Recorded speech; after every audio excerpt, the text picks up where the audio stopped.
El laboratorio de criminalística está en penumbra.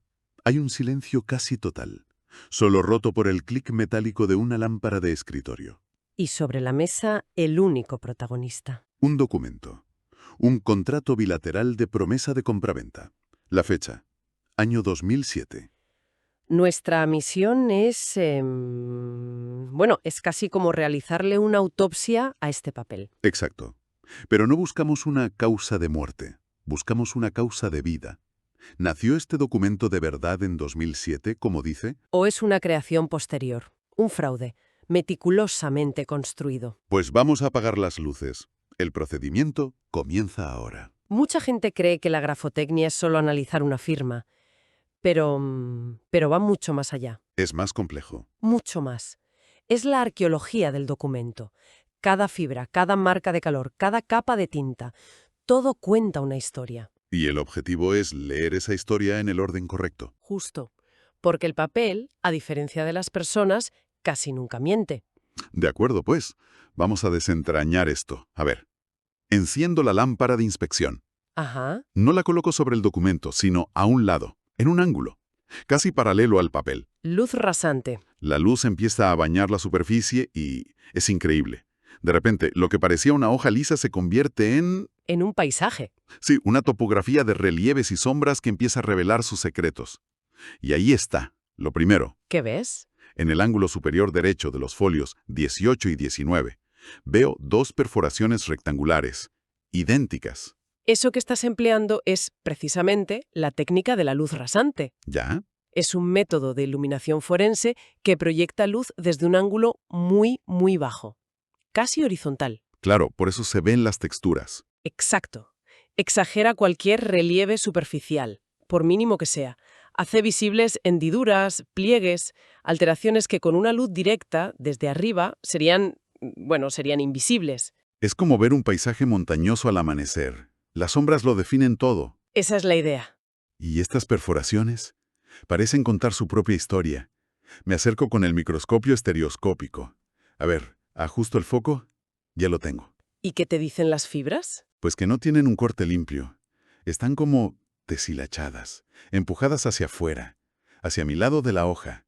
¿Qué nos dice eso? Ese detalle es crucial. El término técnico es rebabas y eversión. Rebabas y eversión. Y es la firma inconfundible de un agujero de salida. Demuestra, sin lugar a dudas, que el objeto que causó esas perforaciones, Probablemente las anillas de un archivador. probablemente, atravesó el papel de atrás hacia adelante. Si hubieran entrado por el anverso, las fibras estarían dobladas hacia adentro. Entiendo. Entonces, estos folios, el 18 y el 19, Tuvieron una vida anterior. estuvieron archivados de otra manera. Quizá. E incluso al revés, en otro legajo completamente distinto antes de ser reutilizados para este contrato. El documento no nació como un todo. No. Algunas de sus partes fueron recicladas. Correcto. Ya tenemos la primera grieta en la historia oficial del documento. No es una creación prístina de 2007. Al menos dos de sus hojas tienen un pasado. Un pasado que alguien intentó borrar. Un pasado que ha dejado cicatrices. Pero hay más. A ver, Paso la mano, con guantes de nitrilo, por la superficie del folio 18. Y noto algo. Algo extraño en el tercio superior. ¿una arruga? Eh, Ajá.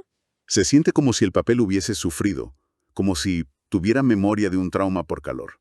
Es que es literalmente la memoria del calor. Explícame eso. Las impresoras láser, a diferencia de las de inyección de tinta, no depositan tinta líquida. Usan un polvo muy fino, el tóner, Sí, que se adhiere al papel por electrostática. Para que esa adhesión sea permanente, el papel pasa por una unidad llamada fusor. el fusor. El fusor aplica calor extremo, a veces más de 200 grados Celsius, y una presión muy intensa para fundir el tóner en las fibras. Entendido. Pero, un momento.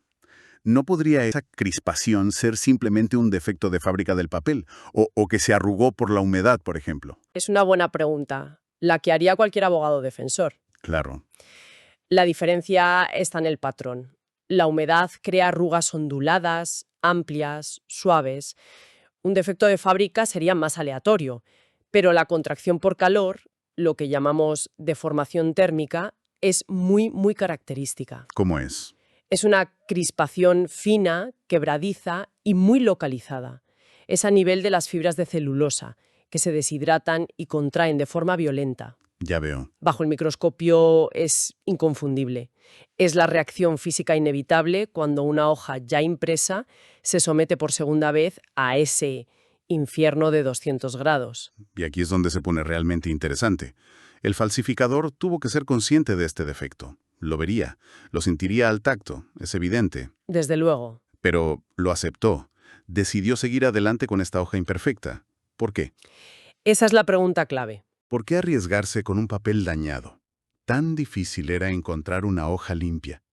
Es que esa pregunta nos habla de la psicología del falsificador. ¿Y de sus limitaciones? ¿Y cuál es la explicación? La única explicación lógica es que esa hoja, la número 18, ya contenía algún elemento que él consideraba irrepetible, algo que necesitaba conservar a toda costa. Y prefirió un papel dañado a prescindir de ese elemento. Exacto. Hizo un sacrificio técnico para conseguir un objetivo mayor. Aceptó una imperfección física muy evidente para mantener un elemento de legitimidad que no podía replicar. Como una firma. Un firma, un sello, algo que ya estaba en ese papel. Esto nos revela su método. No está creando de la nada. Está construyendo un puzzle. Un puzzle con piezas que ya tiene. Calor. Un puzzle, como dices. Pero el falsificador tuvo que sellarlo para que pareciera oficial. Claro. A ver qué pasa si miramos esos sellos de cerca. Me centro en los sellos de continuidad. Esos sellos azules o negros que se estampan a caballo entre dos folios. Para dar fe de que el documento está completo y no ha sido alterado. Su función es ser el último paso, la certificación final. A simple vista parecen correctos, pero vamos a ampliar la imagen. Mucho. A nivel estratigráfico. Y aquí, espera. ¿Qué ocurre? Hay algo que no me cuadra. No, esto es imposible. Describe lo que ves. El orden está invertido. Las partículas negras y esféricas del tóner, es decir, el texto del contrato, Sí. están claramente encima del pigmento azul del sello. El texto se ha impreso sobre un sello que ya estaba ahí. Vaya, No debería ser al revés. No se sella un documento después de imprimirlo. totalmente al revés. Lo que acabas de encontrar es el error de manual del falsificador. Tiene un nombre. Sí. Se llama anacronismo procedimental. Es una inversión en el orden lógico y legal de producción de un documento. Claro. La función de un sello es certificar un contenido que ya existe, que ya ha sido impreso. Es el broche final, la garantía. Imprimir el texto del contrato sobre el sello es como firmar un cheque en blanco y luego rellenar la cantidad. La acción que valida el contenido se realizó antes de que existiera el contenido. Exacto. Invalida por completo la función legal de ese sello. La conclusión es demoledora y sencilla, entonces. Sí. Alguien tomó un fajo de hojas en blanco, las selló todas para crear una falsa apariencia de legajo oficial Para dar el pego. y solo después imprimió el texto del contrato encima.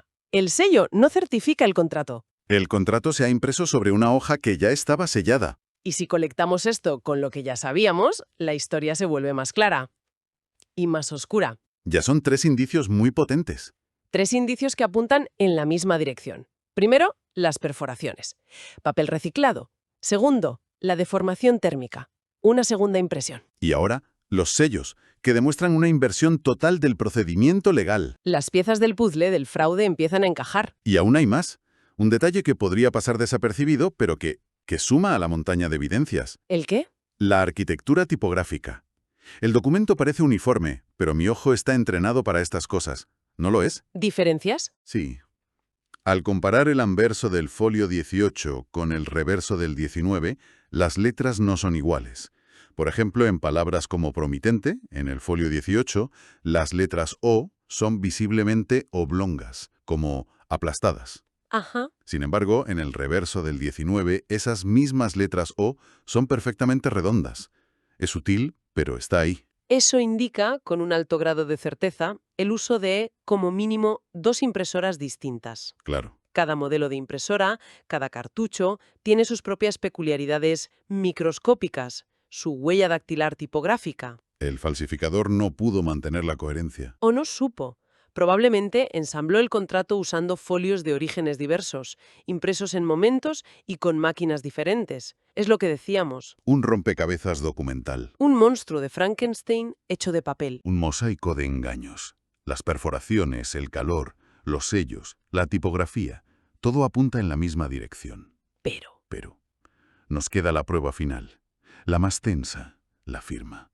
La firma que lo valida todo. La que se atribuye a Federico Torralba Friera en el reverso del folio 19.